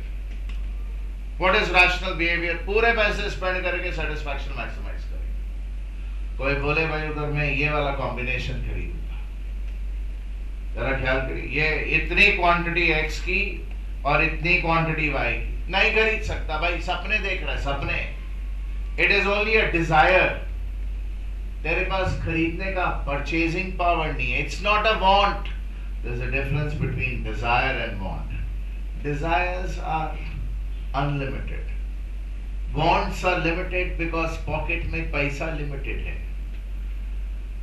So when desires are backed by purchasing power, they become wants. So wants और desire में क्या फर्क है? Dzire चाहत है और wants क्या है? चाहत को सच्चाई में कन्वर्ट करने का फाइनेंशियल कैपेबिलिटी जो है आपका, ये है डिफरेंस। तो हमारी डिस्कशन में हम लोग हमेशा इसी लाइन पर कोई ना कोई कॉम्बिनेशन पिकअप करेंगे। आप में से जिनका मैथ्स कमजोर है ना, वो खास तौर से ध्यान दें कि यहां पर कहीं पर भी प्राइस ऑफ x या प्राइस ऑफ y का डिपिक्शन या डिस्प्ले नहीं हुआ है। एक्सिस पर क्या है? क्वांटिटी x की कितनी, क्वांटिटी y की कितनी, और ये पॉइंट्स क्या इंडिकेट करते हैं? जो भी मनी इनकम है, मैं तो जबरदस्ती 100 लिया है, जो भी मनी इनकम है। हाँ, अगर आप बोले इस लाइन के लिए, हाँ तो 100 रुपीज, हमें इससे पता चलता है कि 100 रुपीज की मनी इनकम है। तो अगर आप इस लाइन पर हैं तो पूरी मनी इनकम स्पेंड हो रही है। सो इसके नीचे आप हैं तो इरैशनल बिहेवियर है, इसके ऊपर हैं तो भाई उधर फिर तो आप वह भी देख रहे हैं, मतलब बिहेवियर के बारे में सोचे, आप जाएंगे नहीं, कभी कहा है ही नहीं, पैसे नहीं इतने खरीदने के लिए। सर आप ये बजट लाइन डिस्कस कर रहा है, तो बजट लाइन का जनरल फॉर्म क्या है? ये है, और वो हमेशा कैसी होगी? Straight line equation. सर थोड़ा सा और इसके बारे में बताएंगे? बिल्कुल, आपको स्ट्रेट लाइन की आप सेंस डिस्कशन चालू किया है, इसके बारे में थोड़ा बता ही दूं भाई। स्ट्रेट लाइन की जो स्लोप होती है वो हमेशा सेम होती है थ्रू आउट। मैंने मान लिया आपके मैथ्स के फंडामेंटल्स नहीं है। स्लोप का मतलब क्या होता है? Rate with which y is changing when x changes।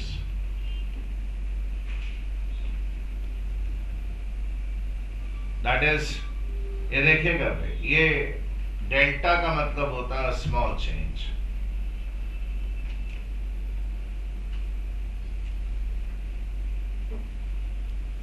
भाई delta change in Y, comparison इसका किसके साथ हो रहा है?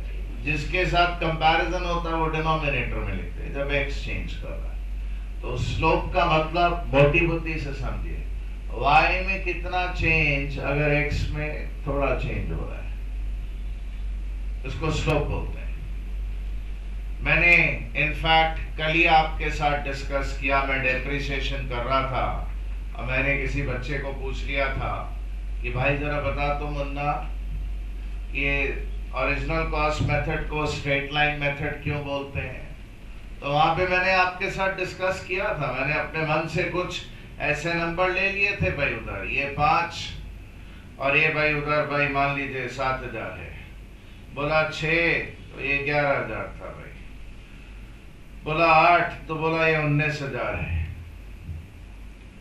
बोला 15 तो भाई उधर ये 47,000 है। मैं ऐसा कुछ ले लिया था और मैंने बोला था अगर आप y के चेंज ओवर x के चेंजेस कंपेयर करो तो मैं स्लोप निकालने की बात कर रहा था। ये देखिएगा भाई 11,000 माइनस 7,000 4,000 का बदलाव दिया। 6 माइनस 5 नया वैल्यू माइनस पुराना वैल्यू 1 कितना है कि 4,000। दोबारा देखिए 19 माइनस 11 कितना जी 8,000 और 8 माइनस 6 कितना 2 कितना है जी 4,000। Uniform slope, same rate of change.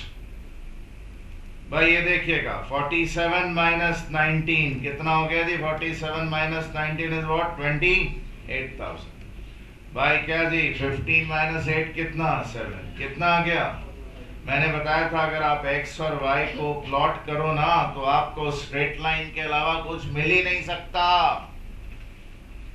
That means straight line का मतलब होता है यूनिफॉर्म चेंज, बराबर चेंज, रेट ऑफ चेंज या स्लोप बराबर है। ठीक तो हटा रहा हूं इसको।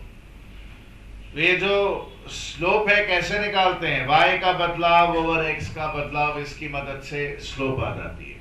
इधर देखिए अवलोक, इतनी अकल आप सब में है। ये लेफ्ट टू राइट ऊपर जाने का मतलब पॉजिटिव स्लोप, नीचे आएगा तो भाई नेगेटिव स्लोप।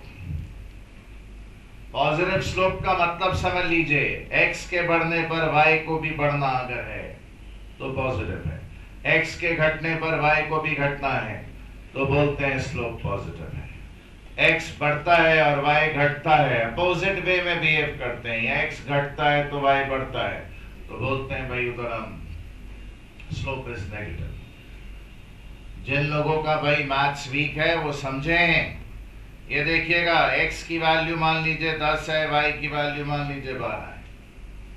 अगर मैं x बढ़ाकर 15 लेता हूं, ये देखिएगा ये 15 लिया मैंने, आगे गया भाई x एक्सिस में राइट की तरफ जाना मतलब x बढ़ना, y एक्सिस में क्या हुआ उसमें भी आप आगे चले गए भाई, ये भाई उधर 18 हो गया सपोज।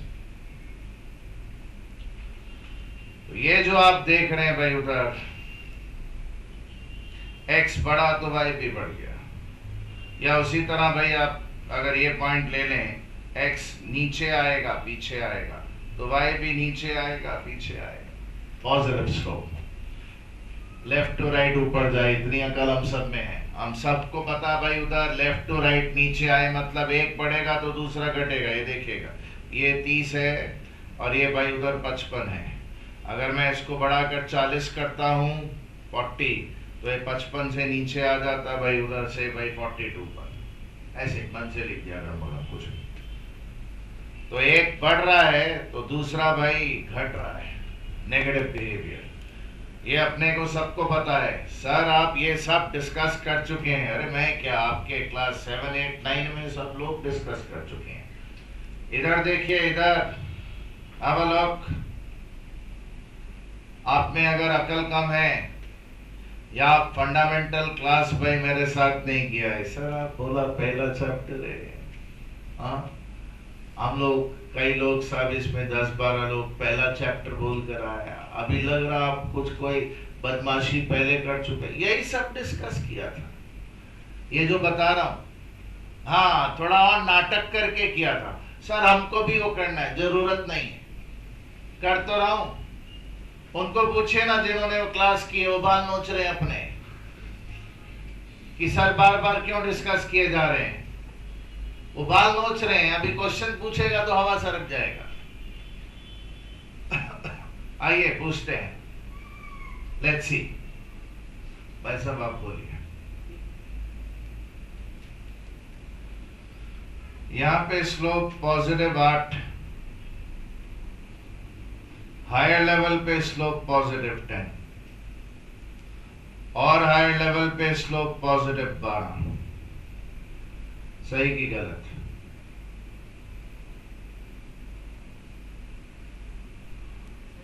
सही। देखिए, अब मैं अपने बाल नोचूंगा।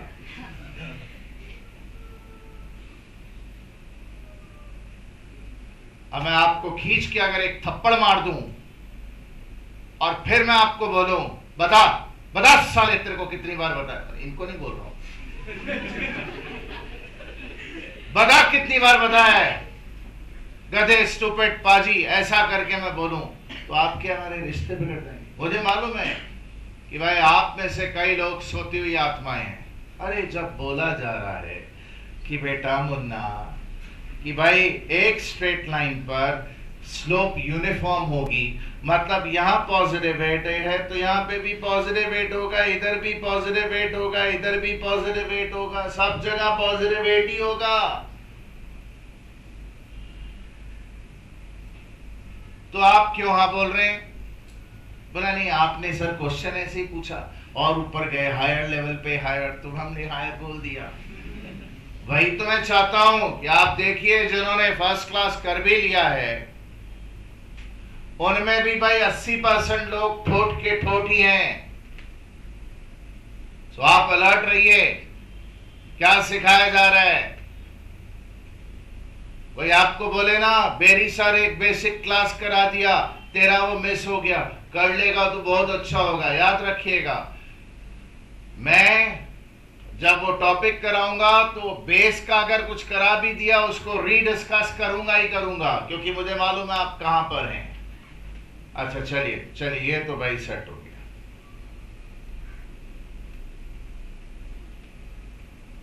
भाई साहब आप बोलिए, ये +3 +3 ये एक लाइन है, इसकी स्लोप सब में पॉजिटिव है, यहाँ पे सब स्लोप बाय उधर +3। ठीक है कि नहीं? हाँ ठीक है ना? कितने लोग बोल रहे हैं ठीक है? ईमानदारी से हाथ नहीं करेंगे, पागल है। अगर ये +8 है तो इससे स्टीपर स्लोप +8 से ज्यादा होनी चाहिए। 10, 11 जो भी आप बोलते, आप अगर बोलते कि सर ये +8 है तो ये साहब स्टीपर है, उससे इसकी स्लोप +9 होगी या +8.5 होगी या +10 होगी हर जगह, तो भाई समझ में आता।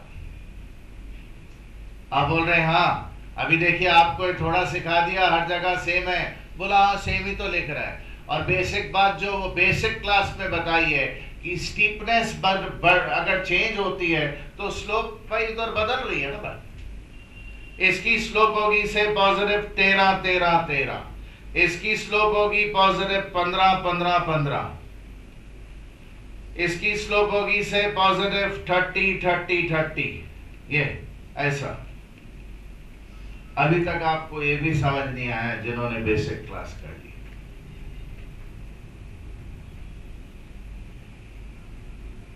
ओके आगे चलते हैं, हटा रहा हूं से। Can I remove this? ऐसे आप समझे, आप अकेले नहीं है, चिंता मत करिए। अभी 3 लोग हाथ उठाया ना, यहां पर अगर क्वेश्चन को मैं अगर ट्रिकी वे में थोड़ा और पूछ लेता तो भी 50 हाथ खड़े होते। सो घबराइए मत, कुछ मिस नहीं हुआ है। This is the first chapter anyway.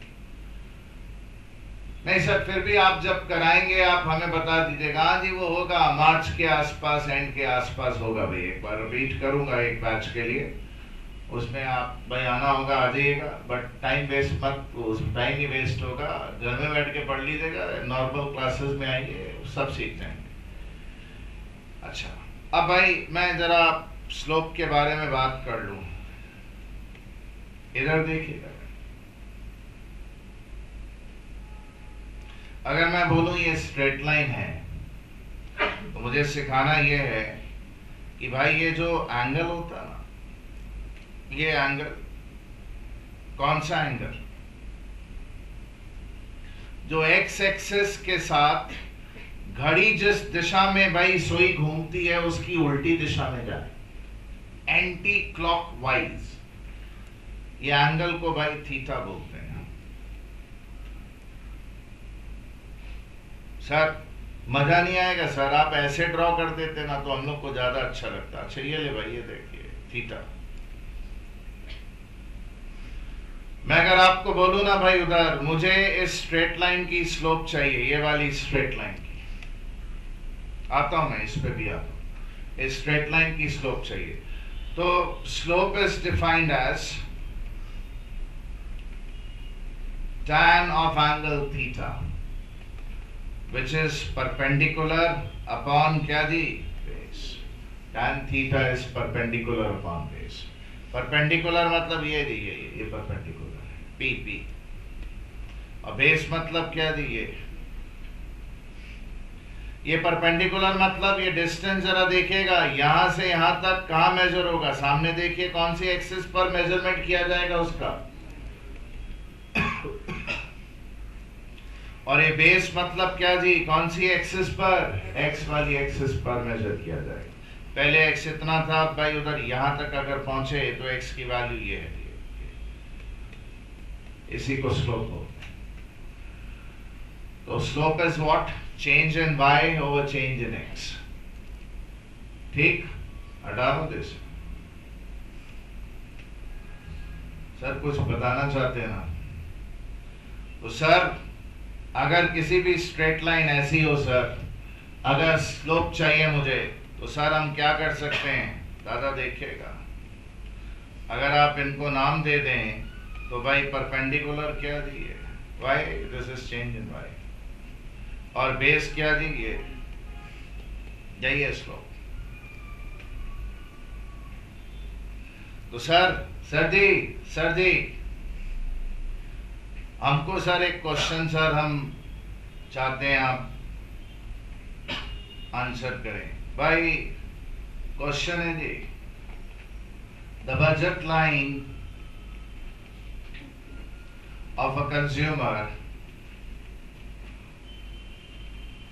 is as below. Find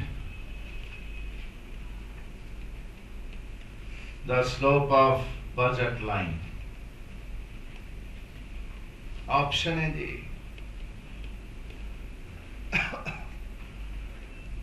भाई कमोडिटी एक्स का क्वांटिटी लिखा है, कमोडिटी वाई का क्वांटिटी, भाई पॉइंट दिया है,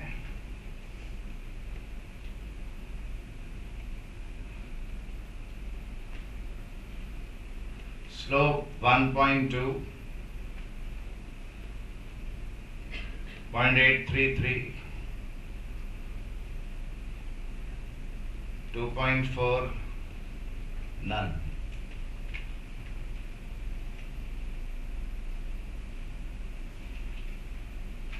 आपस में डिस्कस नहीं, सोच के मन में रख लीजिए।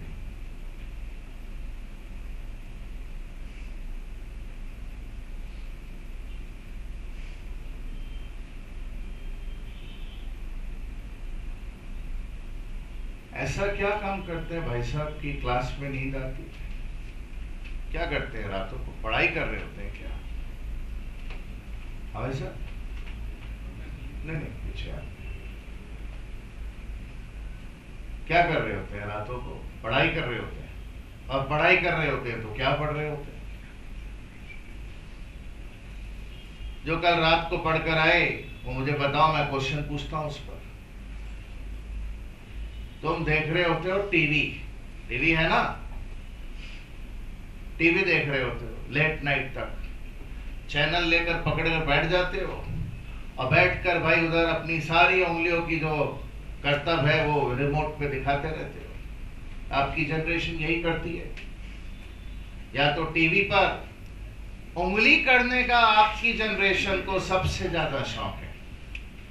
और जब से टच फोन आए हैं या वो टैबलेट्स आए हैं, सारे दिन उस पर उंगलियां करते रहते हैं। ये उंगली करने का आपका जो शौक है ना, आपको ले डूबेगा।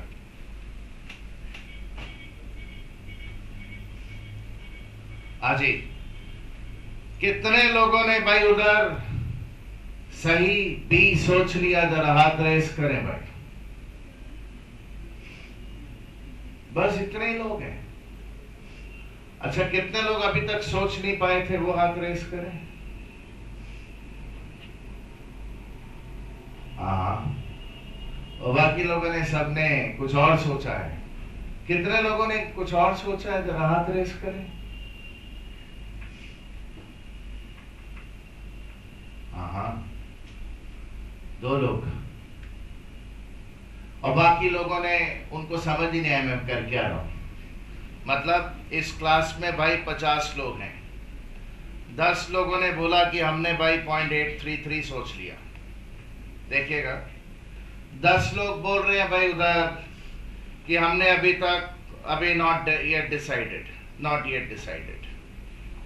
और 10 लोग बोल रहे हैं भाई उधर, 10 नहीं 2 लोग बोल रहे हैं कि सम अदर आंसर। बाकी जो साहब मान लीजिए 28 लोग हैं, वो क्लास में है ही नहीं। ये फीडबैक देते हैं आप। स्टूपिड है क्या? Slope of straight line is change in y over change in x that is perpendicular upon base. ये perpendicular y मतलब ये क्या है जी? y का डिस्टेंस है।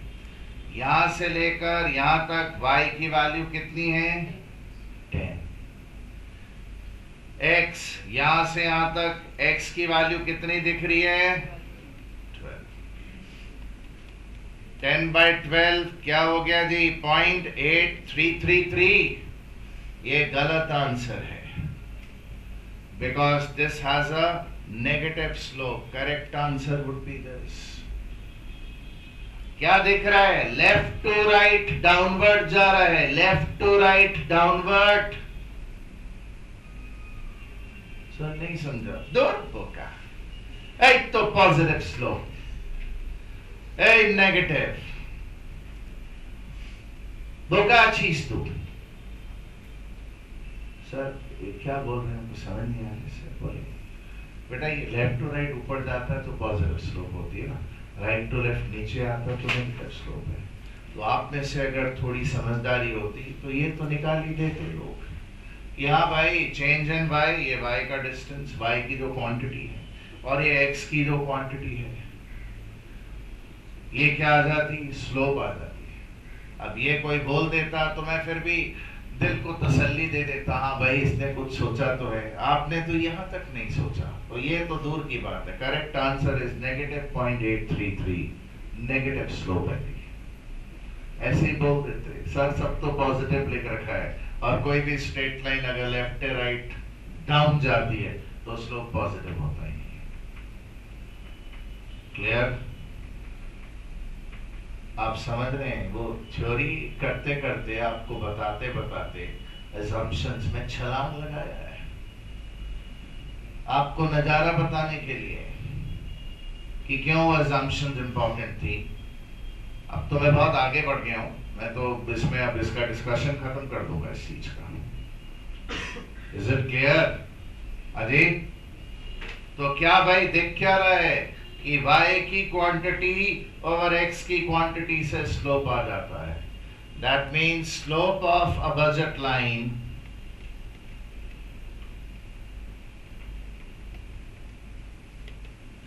Is quantity of y over quantity of x। और आगे क्या? Slope of a budget line. Is it fine? हाँ, अगर आप नेगेटिव साइन इग्नोर करना चाहते हो तो इसको ऐसे डब्बे में डाल दो तो होगा नेगेटिव, बट वो एब्सोल्यूट वैल्यू बोलते हैं उसको, स्लोप की एब्सोल्यूट वैल्यू, साइन इग्नोर करके वैल्यू है। Is it fine? याद रखिएगा, बजट लाइन की स्लोप ये होती है। Is it fine? सर इसका डेराइवेशन भी आप शो कर सकते हैं। हाँ, क्यों नहीं? तो सर हमें जरूरत है? जरूरत नहीं है तो सर फिर छोड़ दीजिए, हमें बस इतने से पता चल गया। अच्छा चलिए आगे के लिए छोड़ देता हूं। जब चैप्टर में आगे मूवमेंट करूंगा तब आपको एक बार दोबारा दिखा दूंगा कि आया तो आया कहां से. Let me come back to my original position. Number 3, third assumption ji, continuity. ये continuity बहुत अजीब assumption है. ये देखिएगा, continuity क्या बोलती है मालूम है? दोनों थ्योरी में बोला आप x के भाई 4 यूनिट और इसके 5 यूनिट खरीद रहे हैं. बोला ठीक. बोला आप x का 4.123 यूनिट खरीद रहे हैं. बोला ये क्या है? बोला 4 kg और 123 ग्राम. ठीक है, पॉसिबल. बोला इसका हम लोग 2.5865 यूनिट खरीद रहे हैं, 586 यूनिट खरीद रहे हैं. बोला फ्रैक्शन में पॉसिबल है? ये लोग बोलता हाँ पॉसिबल है. अब रियलिटी क्या है? मान लीजिए सेकंड यूनिट इज ये गुड्स हैं, कार. 2 कार तो समझ में आता है. ये 0.586 कार का मतलब क्या? कार विद नो गेट्स या 3 tyre? What does it mean? ये लोग बोलता है कि कोई भी गुड्स का कोई भी फ्रैक्शन खरीदना पॉसिबल है. assumption है. अब आप बोलिए कहां खरीदेंगे? बट ये लोग लॉजिक क्या पुटअप करते हैं? बोला 2 गाड़ियां हैं और एक गाड़ी यूज करने का पूरा राइट नहीं है, कुछ पीरियड तक आपको गाड़ी यूज करने का राइट है. वो मान लो इसको, बात जस्टिफाइड लग सकती है. तो जो थर्ड assumption है कॉमन वो यही कि आप 2 गुड्स, सर आप 2 गुड्स पकड़ के बैठ गया ना. नहीं, वो तो मैं डायग्राम बना दिया, आपको एक आइडिया आ गया कि हम जब भी बात करेंगे हम 2 गुड्स के बारे में बात कर रहे होंगे, जब भी डायग्राम्स बनाकर बात करेंगे. मतलब आप जो भी गुड्स खरीद रहे हो उनकी कोई भी फ्रैक्शनल से फ्रैक्शनल क्वांटिटी खरीदना पॉसिबल है. रियलिटी क्या है? वो फ्रैक्शनल क्वांटिटी मिलता ही नहीं. मान लीजिए साबुन की टिकिया है, सोप बार. कोई बोले भाई उधर 3 साबुन का टिकिया खरीदा, ठीक. 4 खरीदा भाई, बोला ठीक. बोला 3.125 टिकिया खरीदा. तो अब कोई अगर आदमी बोले भाई नहीं कैसे होगा, तो भाई मैं भी हो भी सकता है, मैं छोटे शहर में रहता हूँ, बनिए की दुकान पे जाता हूँ, बोलता भाई पूरा साबुन नहीं चाहिए, तो क्रैक कर दे देता भाई. पॉसिबल है. ये लोग बोलते हैं वो इतना दिमाग मत लगाओ, पॉसिबल है. फ्रैक्शन में कोई भी क्वांटिटी आप खरीद सकते हैं. ओके, यही लिखा है, consumer can purchase any fraction of goods. कोई भी फ्रैक्शन ऑफ गुड्स कंज्यूमर खरीद सकता है. Can even acquire combination of goods fractionally. और गुड्स भाई दोनों फ्रैक्शन में खरीद सकते हैं, कोई प्रॉब्लम नहीं. इंडिफरेंस कर्व का कंसेप्ट भाई चालू करना हमने. सर हम लोग थोड़ा रिलैक्स कर लें. नहीं, रिलैक्स तो नहीं करेंगे, बट मैं जरा अपनी ये रिकॉर्डिंग को जरा सेपरेट करने वाला हूं. So you have to excuse me for 30 seconds.